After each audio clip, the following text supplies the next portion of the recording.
আসসালামু আলাইকুম রহমতুল্লাহি বরকাতুহু। আমি 16 নম্বর ওয়ার্ড থেকে এসেছি। আমার নাম ফিরোজা বিবি।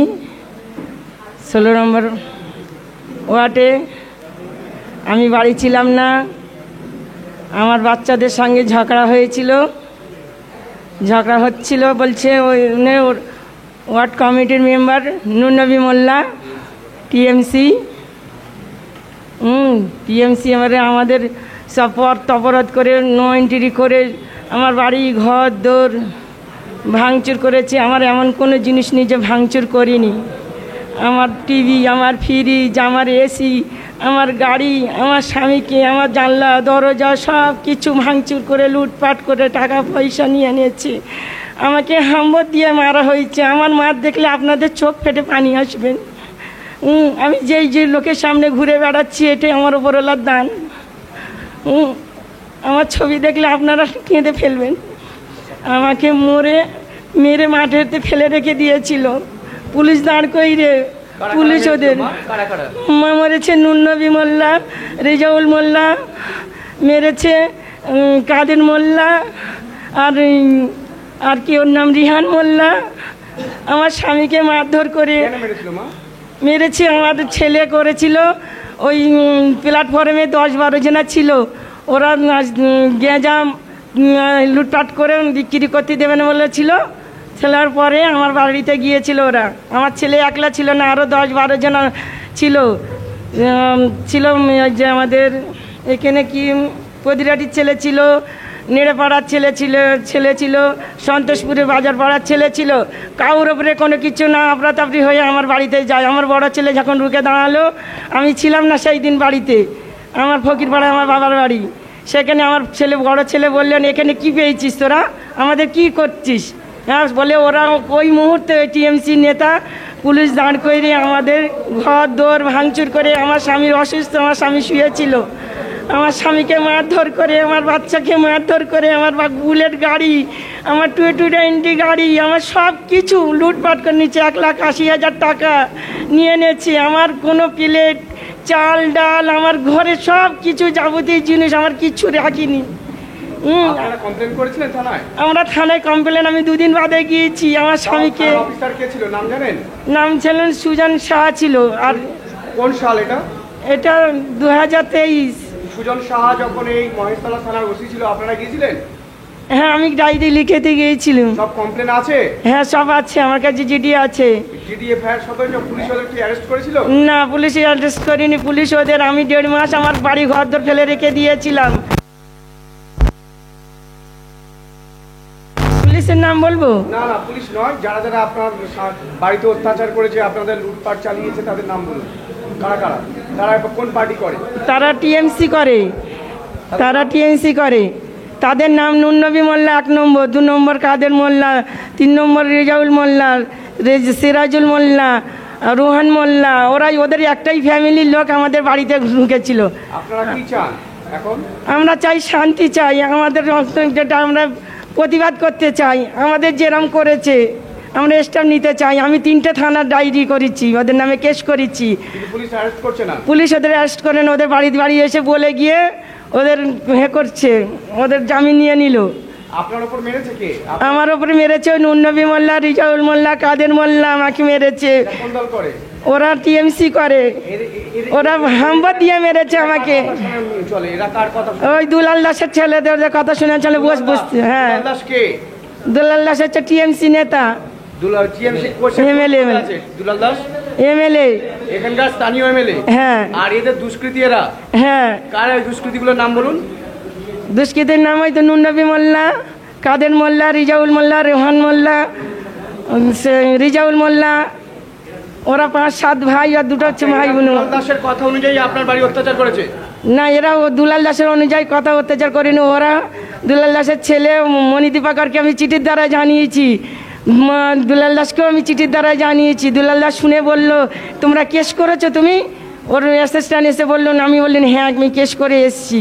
তারপরে মণিদীপাকরের হাতে আমি দিয়ে এসেছি, চিঠি দিয়ে এসেছি যে আমার কোনোটাই যেটা অবিশ্বাস করবেন আমাকে এই নাম্বারে ফোন করবে, ফোন নাম্বার দিয়ে এসেছি। যে আমি এভিডেন্স দেখাবো আপনাদের। আপনাকে সাহায্য করেছিল এই ব্যাপারে যখন কোনো ব্যাপারে কোনো দিনে আমাকে 2 টাকা দিয়ে কেউ সাহায্য করেনি, কেউ করেনি। আপনার কাছে এই ব্যাপারটা জানিয়েছিলেন? হ্যাঁ, আমি চিঠির দ্বারে জানিয়েছি। দুলাল দাস কি বলেছিল?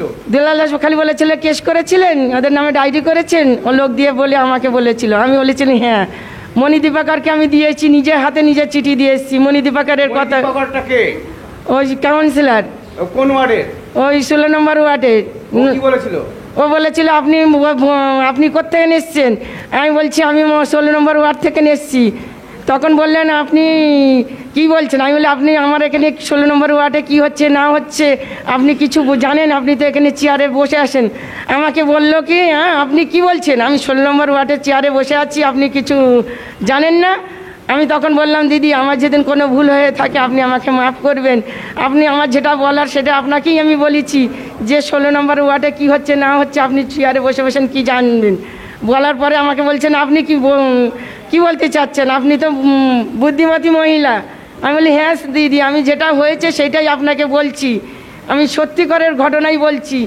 ওনার হাতে চিঠি দিয়েছি, তাহলে মণি দীপাকর আমার চিঠির রিপ্লাই কিছু দিল না, একটা বিচারও বসালো না। আমার বাড়ি ঘর ধর, আমি ওই দেওয়াল লিখতে এসেছিলাম, আমি বলেছি আমার দেওয়াল লিখতে হবে না, আমি বারণ করে দিয়েছি, ওপেন বারণ করে দিয়েছি। আপনি তৃণমূলদের বলেছিলেন যে আপনার দেওয়াল লিখতে দেব না, আমি দেব না। তৃণমূল করে আমি কি পেয়েছি? লিখেছে না, লিখিনি। তারপর আমার বললাম আমি টিএমসি করে আমি কি পেলাম? আমার স্বামী হারালাম, আমার বাচ্চা হারালাম, আমার গাড়ি, আমার বাড়ি, আমার কারবার আমাকে পথে বসিয়ে দিয়েছে, কিন্তু ওপরওয়ালা আমাকে পথে বসায়নি। ওপরওয়ালা আমার অনেক কিছু দিয়েছে, আমাকে খেটে খাওয়ার ক্ষমতা দিয়েছে। আমার বাচ্চাদের, আমার 2 টুকুন বাচ্চাতে, আমি এখানে 3 টুকুন, আমি ওই 3 টুকুন বাচ্চাকে নিয়ে আমি আছি। আমার মুখ থেকে সব খালি করে দিয়েছে। আমি চাই ওদের শাস্তি কিভাবে হয় আপনাদের কাছে, জনসাধারণের কাছে আমি এটা আবেদন রাখছি। ওই 16 নম্বর ওয়ার্ডকে আপনারা পরিবর্তন করুন।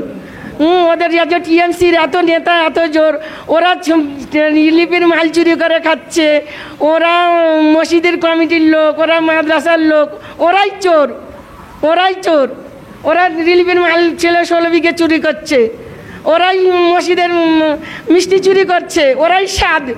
আমাদের বলছে কি এক ঘরে করো, ওরাই নিজেরাই এক ঘরে।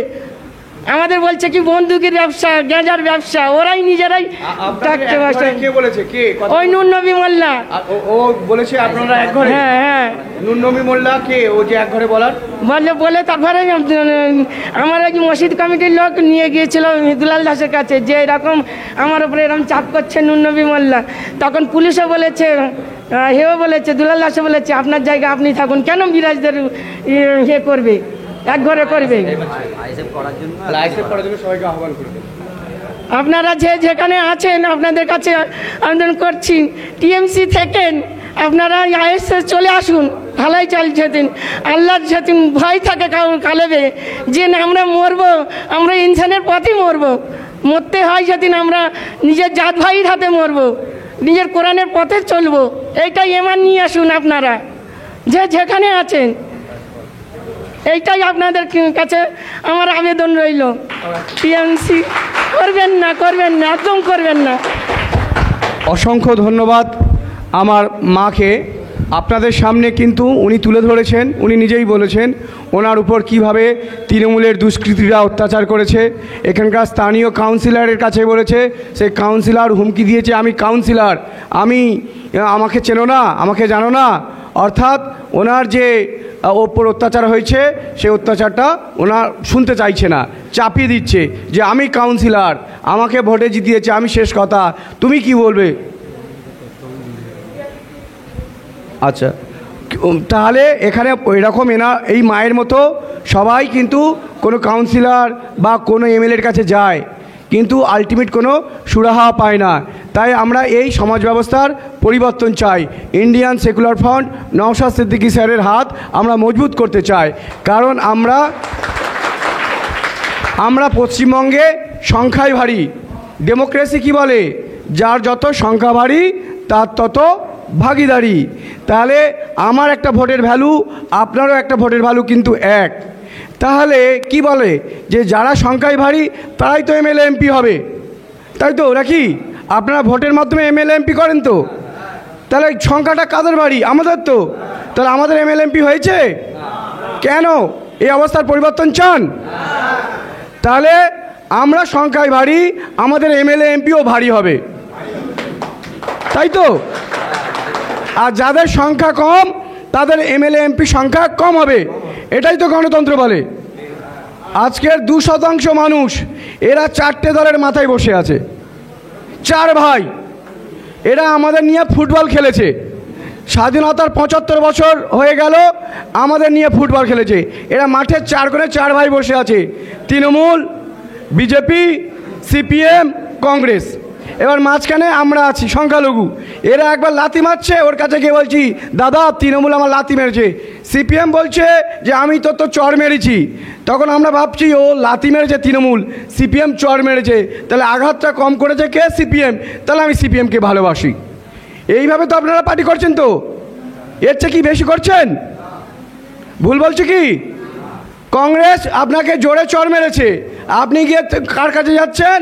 বিজেপির কাছে, যে কংগ্রেস আমার মেরেছে আর বিজেপি আপনাকে খতম করে দেবে। তারপর ভাবছেন তাহলে কংগ্রেস আর বিজেপি, তাহলে কংগ্রেস আমার লাথি মেরেছে আর বিজেপি খতম করে দেবে, তাহলে কংগ্রেস ভালো। এইভাবে তো আপনারা সিদ্ধান্ত নেন। অর্থাৎ কেউটে সাপ বেশি বিষ না চন্দ্রবোড়া, দুটোই মানুষ মারা যাবে। কেউটে ছোবল মারলে তাড়াতাড়ি মারা যাবে, আর চন্দ্রবোড়া 2-1 দিন পরে মারা যাবে। এইভাবে আমরা কিন্তু সিদ্ধান্ত নিয়েছি, ভোট দিয়ে এসেছি। আজকে কিন্তু আমরা হকের একটা দল তৈরি হয়েছে, ইন্ডিয়ান সেকুলার ফ্রন্ট, আমাদের যে চেয়ারম্যান নওশাদ সিদ্দিকী স্যারের নেতৃত্বে। তাহলে এটা আমাদের দল, আমাদের পার্টি। আমরা এই পার্টিকে ক্ষমতায় আনলে আমাদের ছেলেমেয়েরা এই পার্টি করবে। তাহলে আমাদের আর সিপিএম করতে হবে না, আজ আমাদের তৃণমূল করতে হবে না, আমাদের বিজেপি করতে হবে না, আর আমাদের অন্য অন্য দল করতে হবে না। আমাদের কোনো দল ছিল না বলে আমরা মনে করতাম এটা চন্দ্রবোড়া আর এটা কেউটে, তাহলে আমি চন্দ্রবোড়ার কাছে থাকি, কেউটের কাছে যাব না, ছবল মেরে দেবে, মারা যাব। এইভাবে আমরা কিন্তু ভোটের সিদ্ধান্ত নিয়েছি। প্রচার করেছে সে লোকাল আপনার যে মেম্বার ছিল বা ওয়ার্ড মেম্বার, তানার কাছে গিয়েছে, সেখান থেকে কোনো সুরাহা পায়নি। সেখান থেকে তারা যাতে এই তৃণমূলের দুষ্কৃতীরা আইনের কড়া হাতে শাসন হয় সেটা তারা কিন্তু সাহায্য করেনি, উল্টে তাকে শাসিয়ে বাড়ি পাঠিয়ে দিয়েছে। তারপর ইনি এখানকার স্থানীয় এমএলএর কাছে, দুলাল বিশ্বাসের কাছে গিয়েছিল। দুলাল বিশ্বাস কিন্তু ওই তৃণমূলের যারা দুষ্কৃতী আছে তার বিরুদ্ধে কোনো কড়া পদক্ষেপ নিতে পারেনি। আজকের এই মায়ের উপর যারা অত্যাচার করেছে তারা কিন্তু খোল্লা ঘুরে বেড়াচ্ছে। কিন্তু আমরা, আমাদের দল আগে ছিল না, ইন্ডিয়ান সেকুলার ফ্রন্ট আমরা এসে গেছি, ইঞ্চিতে ইঞ্চিতে কিন্তু আমরা বুঝে নেব। আইনের ভাষা আমরা জানি, আইনের ভাষা দিয়ে কিন্তু এই যে মায়ের উপর যে অত্যাচার হয়েছে আমরা কিন্তু ইঞ্চিতে ইঞ্চিতে বুঝে নেব। আপনারা জানেন পশ্চিমবঙ্গে যে ওরা অকথ্য অত্যাচার চালিয়েছে, আমরা কিন্তু ইঞ্চিতে ইঞ্চিতে বুঝে নেওয়া শুরু করে দিয়েছি, যার ফলে আরও ভয় ভীত হয়ে বিভিন্ন জায়গায় সন্ত্রাস সৃষ্টি করতে চাইছে। কিন্তু বাংলার যারা গণতন্ত্র প্রেমী মানুষ, যারা সংবিধান প্রেমী মানুষ, তারা কিন্তু আজকে রাস্তায় নেমে গেছে। তারা কিন্তু তৃণমূলের দুষ্কৃতীদের কাছে মাথা আর নোয়াচ্ছে না। তারা বলছে এ দেশ আমার, এ মাটি আমার, এ জনগণ আমার, আমার সংখ্যা বাড়ি, আমার ভাগিদারি চাই। আমাদের যত সংখ্যা আমাদের তত এমএলএ চাই, আমাদের তত এমপি চাই। এই লড়াই ইন্ডিয়ান সেকুলার ফ্রন্ট আপনাদের জন্য তৈরি করেছে। আপনাদের ভালোবাসা নিয়ে আজকের আমাদের দল এখানে এমপি সিটে তাদের প্রার্থী দাঁড় করিয়েছেন। আমার নাম মজনুল লস্কর, আমি ভারত সরকারের প্রাক্তন স্বেচ্ছাসেবক এবং ভারত সরকার দ্বারা পুরস্কারপ্রাপ্ত। আমার বিরুদ্ধে যে দাঁড়িয়েছে, অপরপক্ষে আমার বিরুদ্ধে যে দাঁড়িয়েছে পাপ্পু, সেই পাপ্পু ইংরেজিতে কথা বলতে পারে না।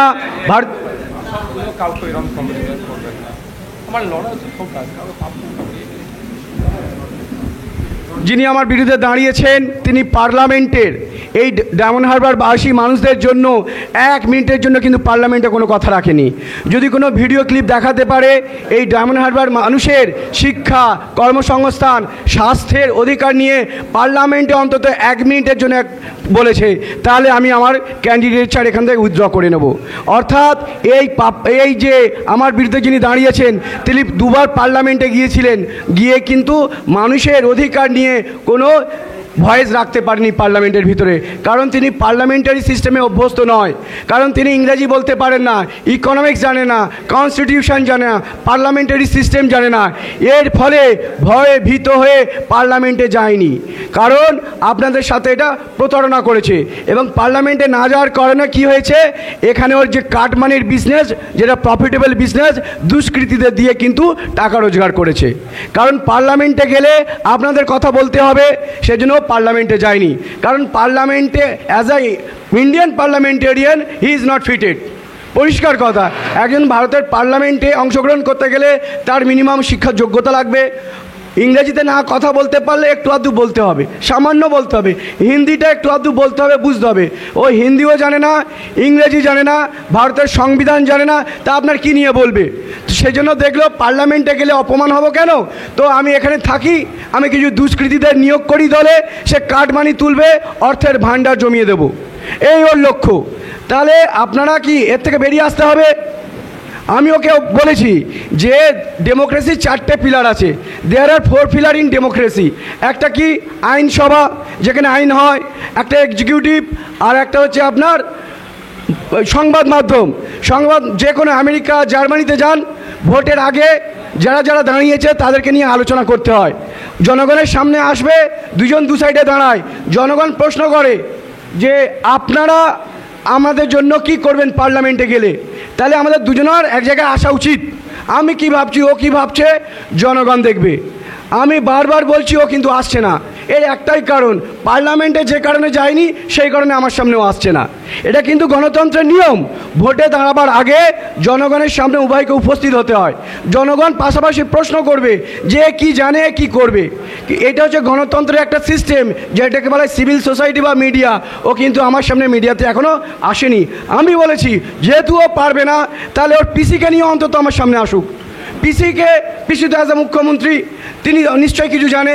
তাহলে ডিবেটে আসা উচিত। এটা গণতন্ত্রের প্রথম শর্তের মধ্যে একটা অন্যতম শর্ত, জনমানসে ইন্টারভিউ দিতে হবে। দুজন যারা যারা দাঁড়িয়েছে, দুজন বা তিনজন, এদেরকে নিয়ে একটা ডায়াস করতে হয়। এটা আমেরিকা যান, লন্ডন যান, জার্মানি যান, ভোটের আগে যারা ভোটে দাঁড়ায় তাদের জনগণের সামনে আসতে হয়।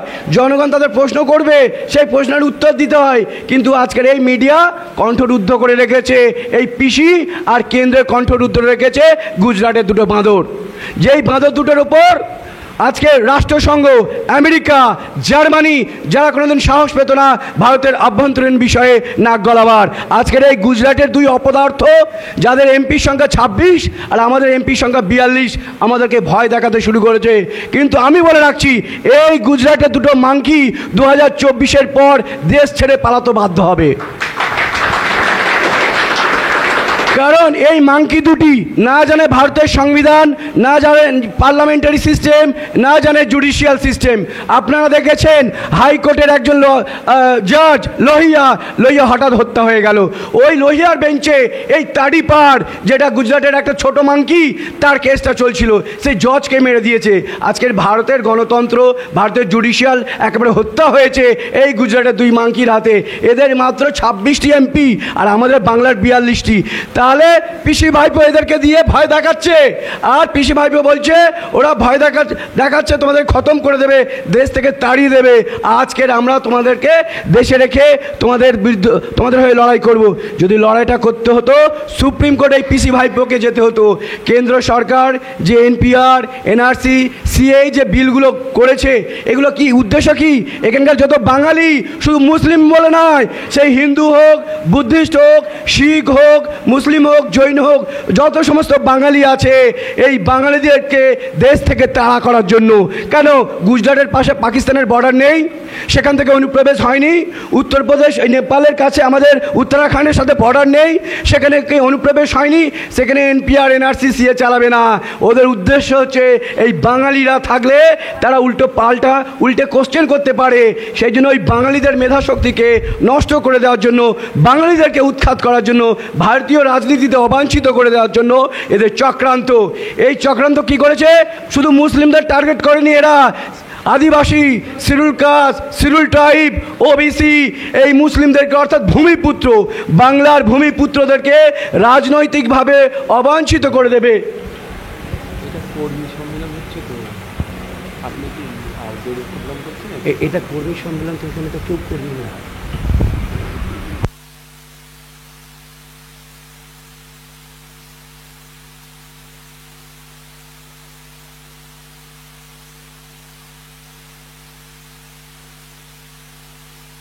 আচ্ছা, এই যে সিএ আইনটা এরা করেছে, এই সিএ আইনের বিরুদ্ধে প্রথম আমাদের ইন্ডিয়ান সেকুলার ফ্রন্টের নওশাদ সিদ্দিকী স্যার সুপ্রিম কোর্টে গিয়ে রিট পিটিশন করেছে। তারপরে আরও 236টি রিট পিটিশন জমা পড়েছে। অর্থাৎ কেন্দ্রের আইন একমাত্র বন্ধ করে দিতে পারে সুপ্রিম কোর্ট, রাজ্য থেকে কোনো আইন পাশ করলেও করা যায় না।